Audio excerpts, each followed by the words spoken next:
Namaskaram. These are the excerpts from writings of Guru Paramahansa Yogananda, who is also the writer of the book The Autobiography of a Yogi.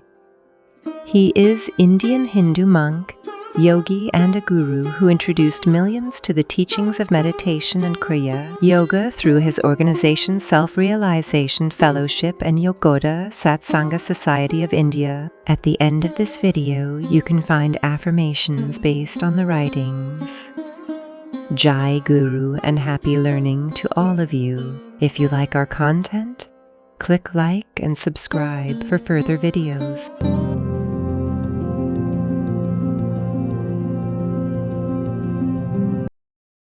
When we begin to understand the total being that is man, we realize that he is no simple physical organism. Within him are many powers whose potential he employs in greater or lesser degree in accommodating himself to the conditions of this world. Their potential is vastly greater than the average person thinks. Behind the light in every little bulb is a great dynamic current. Beneath every little wave is the vast ocean which has become the many waves. So it is with human beings. God made every man in his image and gave each one freedom. But you forget the source of your being and the unequaled power of God that is an inherent part of you. The possibilities of this world are limitless. The potential progress of man is limitless. Every human being is an expression of the great, vast Spirit.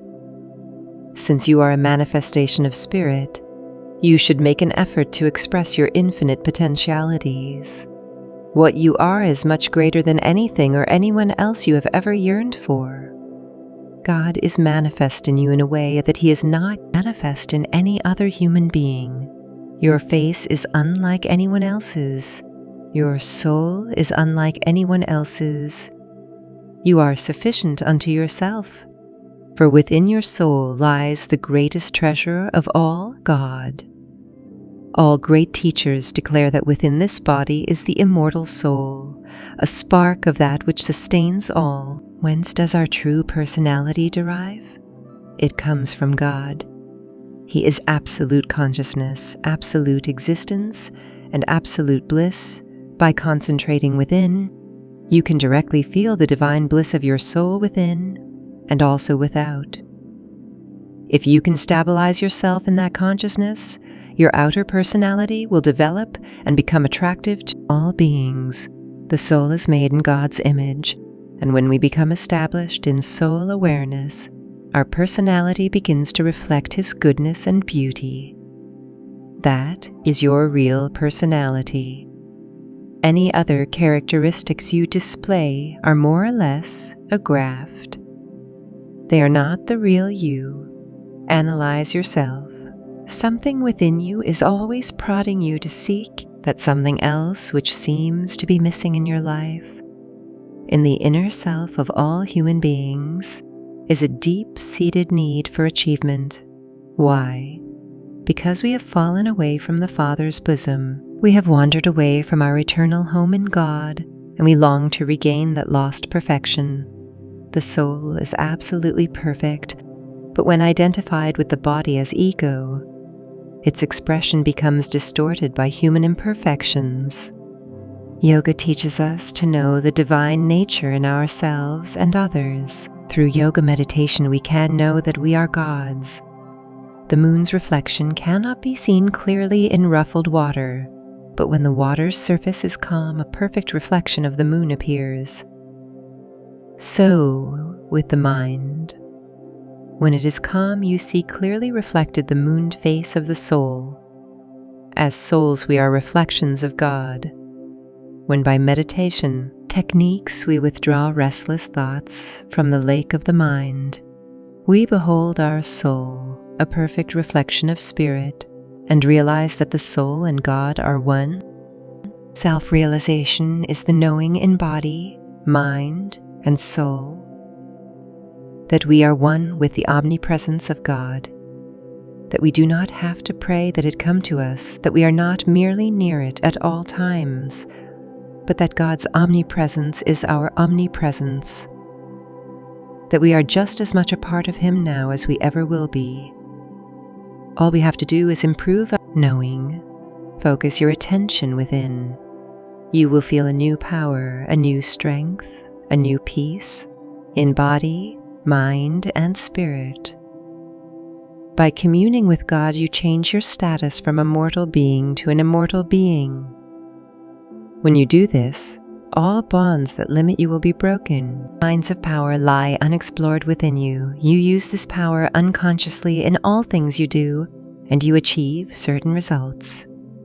But if you learn how to consciously control and use the powers within you, you can accomplish much more. Few people in this world try consciously to develop the potentials of body, mind, and soul. The rest are victims of circumstances of the past.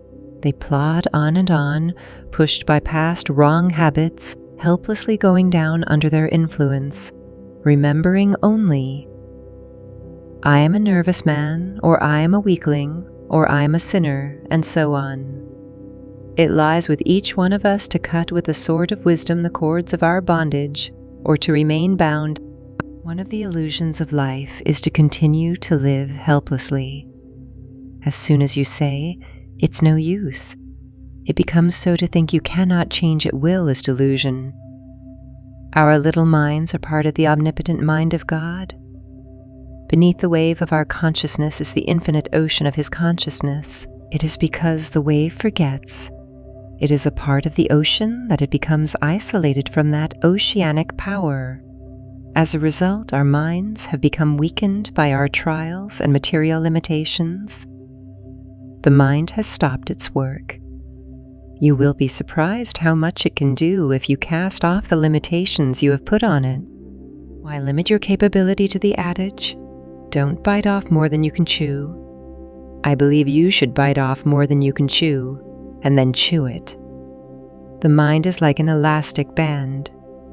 The more you pull, the more it stretches. The mind elastic will never break. Every time you feel limitations, close your eyes and say to yourself, I am infinite, and you will see what power you have. When you say to me that you can't do this or that, I don't believe it. Whatever you make up your mind to do, you can do. God is the sum total of everything, and His image is within you. He can do anything, and so can you, if you learn to identify yourself with His inexhaustible nature. Don't look on yourself as a weak mortal. Incredible amounts of energy are hidden in your brain, enough in a gram of flesh to run the city of Chicago for 2 days. And you say you are tired. God made us angels of energy, encased in solids, currents of life dazzling through a material bulb of flesh. But through concentration on the frailties and fragility of the body bulb, we have forgotten how to feel the immortal, indestructible properties of the eternal life energy within mutable flesh. When you go beyond the consciousness of this world, knowing that you are not the body or the mind, and yet aware as never before that you exist, that divine consciousness is what you are. You are that in which is rooted everything in the universe. You are all God's if you only knew it. Behind the wave of your consciousness is the sea of God's presence. You must look within. Don't concentrate on the little wave of the body with its weaknesses. Look beneath.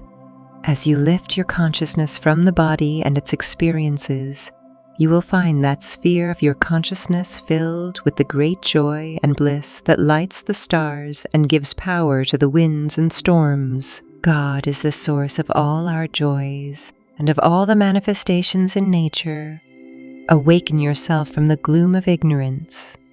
You have closed your eyes in the sleep of delusion. Awake.